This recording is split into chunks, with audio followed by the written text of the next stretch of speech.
A young nurse bathed a millionaire trapped in a coma, unaware that today would change everything. The fluorescent lights in Westbridge Private Hospital buzzed softly as Anna Monroe made her way through the immaculate white halls. She had been a nurse here for nearly 2 years, but there was an unusual weight in the air today. When she received an unexpected summons to Dr. Harris's office, a strange flutter gripped her chest. Was she in trouble? Or was this a transfer? She hesitated, then knocked on the polished mahogany door. "Come in." Dr. Harris's voice was calm, yet something in it made her pause. Inside, Dr. Harris stood near the window, hands clasped behind his back, eyes sharp and focused on her. His office smelled of antiseptic mixed with rich leather, a strangely heavy atmosphere for a hospital. "Anna," he said, turning finally to her, "we have a patient who requires special care. This is not for the faint-hearted." Anna furrowed her brow. "Not for the faint-hearted? What kind of patient?" Dr. Harris gestured to a thick folder. "Grant Carter," he said. Anna's breath caught. Grant Carter, the billionaire whose life had dominated headlines, now trapped in a coma for a year. His family rarely visited, and most staff merely performed routine checks out of obligation. "He needs someone who will care, truly care," Dr. Harris said, eyes meeting hers. She bit her lip, sensing the weight of the responsibility, yet deep inside she already knew her answer. "I'll do it," she said. Dr. Harris nodded, lips pressed into a thin line, but approval sparkled briefly in his eyes. "Good. Your shift starts tonight." The private suite on the top floor was different, luxurious, almost surreal compared to the sterile rooms below. In the center, Grant Carter lay motionless, hooked to tubes and machines. Despite the stillness, Anna noticed his striking features, imagining a man who could have been simply sleeping, if not for the coma. She swallowed hard, adjusting his foredrip, preparing to bathe him with care. The warm cloth pressed against his skin, sending an inexplicable chill up her spine, as if he could somehow sense her presence. The steady beep of the heart monitor filled the silence, rhythmic and reassuring. She shook off the odd feeling, continuing her work, wiping him gently, keeping him clean. Days turned into a routine. Every morning and evening, Anna would bathe him, change his sheets, and monitor his vitals. Soon, it wasn't just about medical care. She found herself talking to him, telling him about her day. "You should see the cafeteria food, Grant. It's tragic, even for a billionaire," she joked softly. Silence answered her, as always.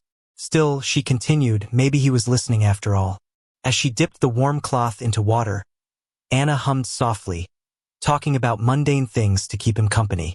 "You know, technically, you're the worst listener I've ever had," she teased. There was no response, but she smiled at her own words. She had grown used to talking to herself in this quiet sanctuary. A slight movement caught her eye. She froze, staring at his hand on the crisp white sheets. "Nothing." She laughed softly, shaking her head. "Great. Hallucinations now," she muttered. Yet, over the next few days, it happened again. A faint pressure against her wrist. His hand had shifted, almost imperceptibly, but enough to make her stomach flip. "Grant," she whispered, barely realizing she had spoken his name aloud. The monitor continued its steady rhythm. Nothing more. But she knew something had changed. She reported it to Dr. Harris. At first, he was skeptical, but he agreed to run tests. Test results showed increased brain activity. Dr. Harris warned not to get hopes up, but Anna's heart leapt. That night, she stayed longer than usual, talking to him more than ever.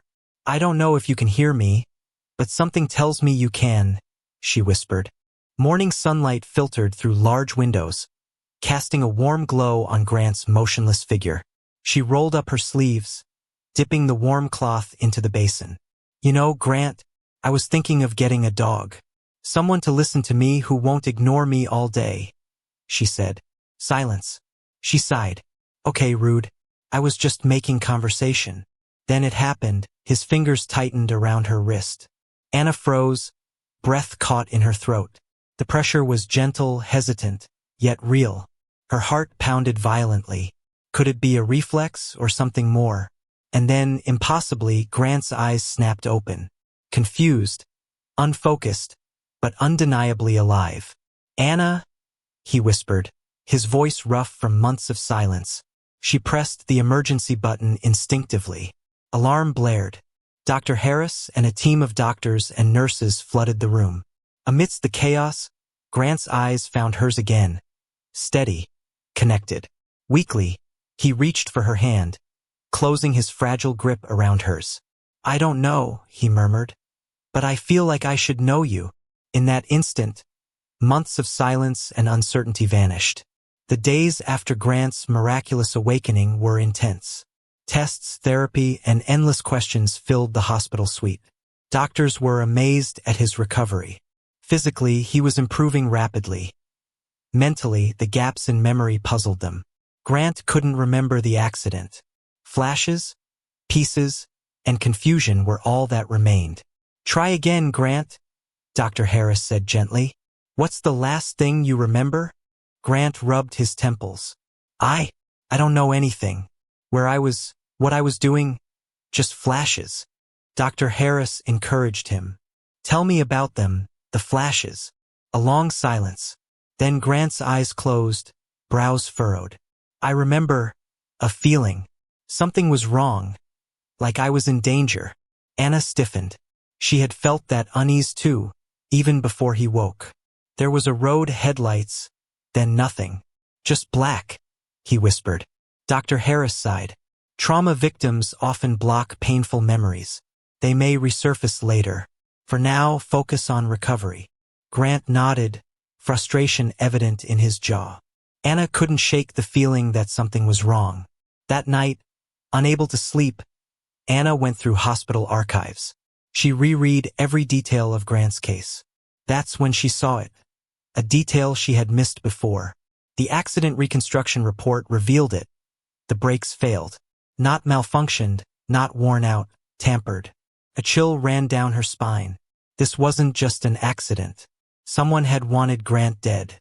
Taking a shaky breath, she knew she needed to tell him. If someone tried once, they might try again.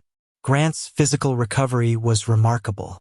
Within weeks, he went from bedridden to sitting, eating, and speaking in full sentences. Physical therapy helped him regain strength. Anna was there every step, pushing him when he wanted to give up. "I can't do this," he muttered, gripping the bars tightly. "Yes, you can," Anna said firmly. "You've come this far. Don't stop now." He turned to her, heavy breathing, but her belief in him made him believe in himself. With a determined exhale, he took another step forward. For the first time since waking, Grant smiled, not out of politeness, but because he truly felt alive. He gravitated toward her. Her presence made the world feel lighter. Every touch, her hands steadying him, adjusting sheets, made him feel something he couldn't explain. One night, after therapy, Anna suggested a walk in the hospital garden. "Fresh air might do you some good," she said, smiling. Grant agreed. Outside the hospital walls, the world felt different. Cool air, rustling leaves, the moon shining softly. Grant felt like a person again, not just a patient. Beside him, Anna held his arm for support. At first, he thought it was just part of her job. Then he saw the way her gaze lingered, the subtle tension in her breathing, and realized she felt it too. Near a stone bench, moonlight cast shadows across the garden. Grant turned to her, heartbeat unsteady for a new reason. Before she could speak, he took her hand. His lips parted in surprise, eyes searching hers. "I don't remember anything before this," he admitted softly. "But I know one thing. Anna, I trust you." Simple words, yet they meant everything. And Anna understood even without needing more. The night was restless. Grant tossed and turned in his hospital bed, his body weak, mind racing. Suddenly, a flash, a memory crashing through his subconscious. The road was dark, rain pounding against the windshield. His wipers struggled to keep up. Grant gripped the wheel, mind clouded from a recent meeting. Something felt off. Out of nowhere, bright headlights rushed toward him. A black SUV swerved into his lane at full speed. He yanked the wheel. Tires skidded on slick pavement. The brakes, they didn't work. His heart pounded as he struggled to regain control. Just before impact, a shadowy figure stood at the side of the road watching. Then blackness. Grant's eyes snapped open, gasping for air. Sweat clung to his skin. The memory was vivid, terrifying, undeniable. This wasn't an accident. She knew immediately something was wrong. "Grant, what is it?" she asked, voice gentle but firm. His piercing blue eyes locked onto hers. "I remember something. The accident. It wasn't an accident." Anna's stomach dropped. He nodded stiffly. "Someone tampered with my brakes. And there was a man watching." Chills ran down her spine. Everything she had feared was true. The next days were filled with investigation. Anna and Grant pored over files, records, and financial transactions. Then they found it. A financial transfer days before the crash. The recipient, a known criminal, the sender Nathan Carter, Grant's half-brother. Realization hit hard. "It was him," Grant whispered, gripping the table.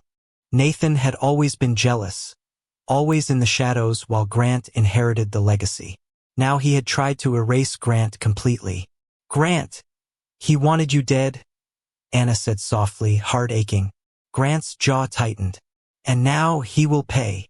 That evening, they arranged a face-to-face confrontation with Nathan at Carter Estate. Nathan lounged in a leather chair, swirling whiskey as Grant and Anna entered. Well, the dead man walks," Nathan sneered. "Why did you do it?" Grant demanded, fury burning in his eyes. Nathan sipped his drink slowly. "You already know why." Anna stepped forward. "You tried to kill your own brother. For what? Money? Power?" Nathan spat out coldly. "Everything that should have been mine. You were always the golden child. So you hired someone to sabotage my car?" Grant's voice was low but deadly. Nathan laughed coldly. "I didn't think you'd survive. But miracles happen, right?" Anna's rage was boiling, but before she could speak, the door burst open. "Nathan Carter, you're under arrest for attempted murder," one officer announced. Nathan spun toward Grant, panic flashing. "You set me up." Grant tilted his head calmly. "No, brother. You set yourself up." Nathan was dragged away in handcuffs, screaming threats. As the door slammed shut, silence filled the room. Grant exhaled, shoulders relaxing. Justice had been served. He was finally free. Days after Nathan's arrest, Grant's recovery accelerated. Every session of physical therapy pushed him further, his body regaining strength lost over a year. His muscles, stiff and weak, began responding. Every step was a victory. Anna never left his side, her hands steadying him, her voice encouraging, every word fueling his willpower. "You can do this, Grant. One step at a time," she said softly. And he did. Each step grew stronger, more confident. He smiled, not out of politeness, but because for the first time in months he felt alive again. It wasn't just physical recovery. Mentally, he was rediscovering himself. Memories of the accident haunted him, but clarity was emerging. Anna noticed the subtle shifts, the way he stared into space, lost in thought. "Grant, talk to me," she prompted gently. Slowly, fragments of memory resurfaced. The headlights, the swerve, the shadowy figure. He clenched his fists, frustration clear, but determination stronger. Anna encouraged him to relive the moments safely, step by step, to regain control. Every session was exhausting, both physically and emotionally, but each breakthrough reminded them why they hadn't given up. At night, Grant and Anna walked in the hospital garden, the cool air brushing against them. The outside world felt different, alive, a reminder that he wasn't a patient or a mystery anymore. Grant noticed the little things, the way Anna's fingers lingered on his wrist, the way she glanced at him when she thought he wasn't looking. Slowly, an unspoken connection grew, undeniable. "Anna, I trust you," Grant said quietly, voice trembling with vulnerability. The words, simple as they were, carried everything. gratitude, relief, and newfound love. They spent hours talking, sharing pieces of memory and understanding the danger that had loomed over him.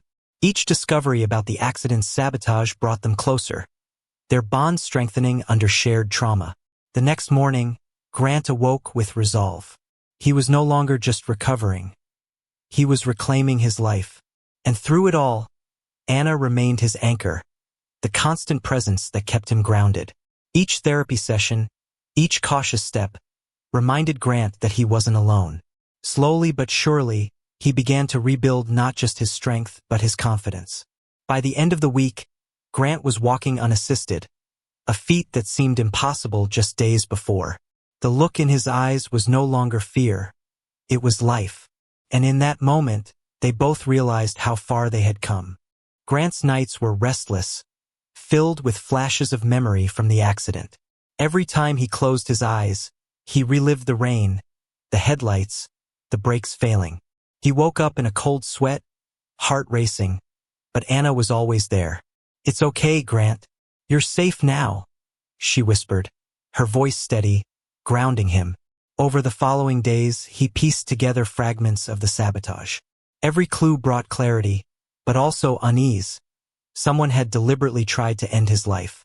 Anna stayed close, helping him process the fear and anger. They discovered the transfer of a large sum of money days before the crash. The recipient, a criminal known for orchestrating staged accidents. The sender, Nathan Carter, Grant's half-brother. The betrayal stung, the revelation cutting deeper than the accident itself. "He wanted me dead," Grant murmured, voice low but full of resolve. Anna's heart tightened, knowing the danger was real but relief that it was uncovered. Together, they planned the next step, confronting Nathan. Grant's first steps outside the hospital felt liberating. The garden's moonlit serenity contrasted with the tension of their mission. "This ends tonight," Grant said, voice steady, filled with determination.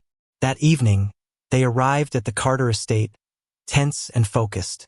Nathan lounged in his study, swirling whiskey, confident and smug. Grant's blue eyes burned with fury as he entered. "Why did you do it, Nathan?" Grant demanded, voice controlled but fierce. Nathan smirked, taking a deliberate sip of whiskey. Anna stepped forward, eyes blazing. "You tried to kill your own brother. For what? Money? Power?" Nathan's smirk faded, replaced by cold calculation. "Everything that should have been mine," he spat. "You were always the golden child." Grant's fists curled. Anger and betrayal coiled in every movement. "So you hired someone to sabotage my car?" Grant asked, voice low but seething. Nathan laughed coldly. "I didn't think you'd survive. But miracles happen, right?" Anna's blood boiled, but before she could respond, 2 officers burst in. "Nathan Carter, you're under arrest for attempted murder," one announced. Nathan's panic twisted into anger. "You set me up." Grant's voice was calm, cutting. "No, brother, you set yourself up." Nathan was dragged away in handcuffs, screaming empty threats. The room fell silent. Finally, freedom and justice had been served. Grant exhaled deeply, shoulders relaxing for the first time since waking. And in that moment, they both realized the danger was gone, and a new chapter could begin. With Nathan arrested, Grant could finally breathe, but his recovery wasn't over.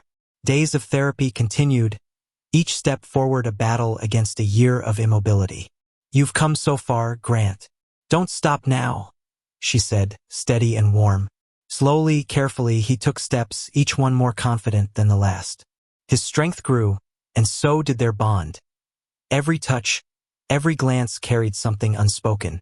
Outside the hospital, the world seemed brighter, freer, a contrast to the sterile halls. Fresh air and soft wind filled his lungs. He felt like himself again. Their walks became routine, moments of peace amid the chaos of recovery. Each step reminded him he wasn't just a patient anymore. One night, as they paused by a stone bench, Grant stopped and looked at Anna. "Anna," he began, voice low but intense, "I trust you." Those words, simple but profound, meant everything to them both. They continued therapy, each day bringing new victories, walking, strength training, regaining independence. Every small milestone reinforced the bond between nurse and patient. Yet the shadow of the accident still lingered. Memories flashed unbidden, keeping fear close.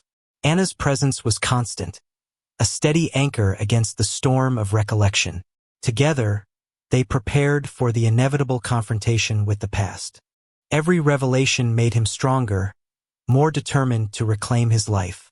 Slowly, he began stepping beyond hospital walls, feeling sunlight and wind on his face. Each breath of fresh air was a small taste of freedom he hadn't felt in years. And then, one evening, under the soft glow of lanterns in the garden, everything changed. Grant turned to Anna, his eyes reflecting gratitude, relief, and something more. "Anna," he whispered, voice trembling slightly, "I couldn't have done any of this without you."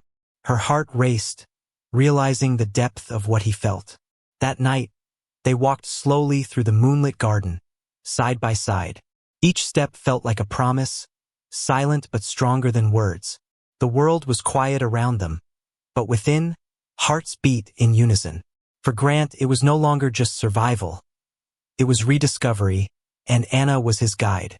Together, they faced the past, healed in the present, and looked toward the future. The following weeks were a whirlwind of therapy, progress, and quiet moments together. Grant's body regained strength faster than expected, his determination fueled by Anna's unwavering presence. They celebrated every small victory, standing unassisted, taking longer walks, lifting weights with ease. "You're unstoppable, Grant," Anna said, voice warm, eyes sparkling with pride. He smiled back, gratitude and affection mixing in his gaze. But the accident's shadow still lingered. Fragments of memory appeared, brief flashes of the night that tried to end his life. Each revelation brought frustration, but also clarity. Slowly, he pieced together the truth. His brakes were tampered with, and someone close had tried to kill him. The realization struck hard, anger simmering beneath his calm exterior. Anna was there every step of the way, guiding, supporting, and keeping him grounded. "We'll face this together," she said softly, her voice steady, reassuring. The hospital room, once cold and sterile, now felt like a safe haven. Days turned into weeks, and Grant's memory slowly began to return, piece by piece. Flashbacks were intense. Bright headlights, rain-soaked roads, the shadow of the figure watching him. But now he wasn't alone. Anna's presence anchored him, turning fear into determination. Recovery was no longer just physical, it was emotional, mental, and even spiritual. Every step forward reinforced their bond, trust growing deeper with each passing day. At night, the garden walks became their ritual, quiet moments of reflection and connection. Soft laughter, shared glances, and unspoken understanding filled the spaces between them. The outside world, once intimidating and foreign, now felt alive with possibilities. Grant began to feel human again. More than just a patient, more than a billionaire, he felt whole. And then, one night, under the soft glow of lanterns, he looked at Anna and knew he couldn't imagine life without her. "Anna," he whispered, voice trembling slightly, "you've been my strength through everything." Her heart ached with emotion, realizing the depth of his words. They walked slowly, silently, letting the moment speak for itself. The bond between them was unspoken, yet unbreakable. Grant's recovery continued, stronger than anyone expected, fueled by determination and love. Every milestone achieved was a victory not just over his body, but over fear, doubt, and betrayal. And in the quiet moments, under the moonlit garden sky, they allowed themselves to feel something deeper than survival, hope. Together, they faced the world anew, ready to reclaim life and love that had been stolen from him. Weeks had passed since Grant's miraculous recovery, and the city outside seemed a distant world. Inside the Carter estate, the halls echoed with quiet anticipation. Grant stood by the window, his suit impeccably tailored, yet his mind wasn't on business. It was on her. Anna approached, her soft footsteps barely audible, heart racing with excitement and nerves. "Grant," she murmured, her voice carrying a mixture of curiosity and hope. He turned slowly, the faintest smile tugging at his lips, yet his eyes held something deeper: intensity, certainty. Without a word, he took her hand, leading her to the rooftop terrace, bathed in the golden glow of the setting sun. The wind played gently with her hair, carrying the scent of blooming flowers from nearby planters. Grant stopped at the edge, turning to face her, the sun haloing his silhouette. "Anna," he began, voice steady but trembling slightly, "I can't imagine a life without you by my side." Her breath hitched, emotions spilling over, tears threatening to fall. From his pocket, he pulled a small velvet box, opening it to reveal a sparkling diamond ring. "You didn't just save my life, you became my life," he whispered, voice trembling with sincerity. Anna's hands flew to her mouth, heart pounding as she struggled to speak. The world seemed to pause. The city skyline, the golden light, even the breeze holding its breath. Finally, she nodded, a laugh and sob escaping simultaneously. "Yes, 1,000 times yes," she whispered, voice breaking but full of certainty. Relief washed over Grant as he slid the ring onto her finger, sealing their promise. He pulled her close, their foreheads touching, sharing a quiet, intimate moment. The city below continued its rhythm, but up here, time belonged only to them. Months passed, and life transformed. Grant regained full strength, muscles trained, mind sharp, and his heart fully present. Anna remained his anchor, their bond deepening with every shared triumph and challenge. Their love had survived fear, betrayal, near death, and memory loss. It was unbreakable. One evening, under the soft glow of chandeliers and candlelight, Grant led Anna to a private dinner. "Just you and me," he said, eyes shining, voice low but full of emotion. Anna felt her heart swell. Every memory, every challenge led to this moment. They spoke, laughed, and shared dreams, letting silence fill the spaces where words weren't needed. Finally, Grant stood, pulling Anna gently toward him. On the rooftop terrace, under the starry night, he spoke words she would never forget.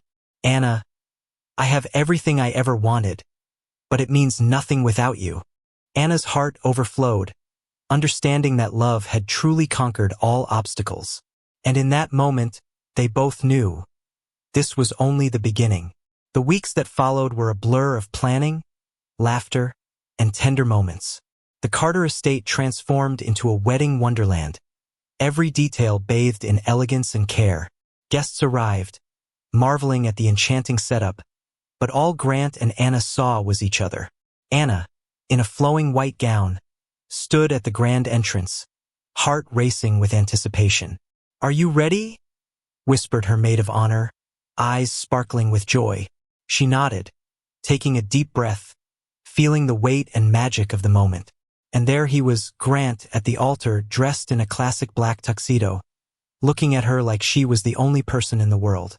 Each step down the aisle felt like a lifetime, yet fleeting, every heartbeat syncing with hers. The vows they exchanged weren't just words. They were promises forged in fire, pain, recovery, and unwavering love. "I vow to stand by you, through every storm, every challenge, every victory," Grant whispered, voice strong yet tender. Anna's reply was steady, yet brimming with emotion. "I will never let go, not now, not ever." The officiant pronounced them husband and wife, and the crowd erupted in joyous applause. Grant lifted Anna into his arms for a gentle, heartfelt kiss, the world around them fading into a blur of light and sound.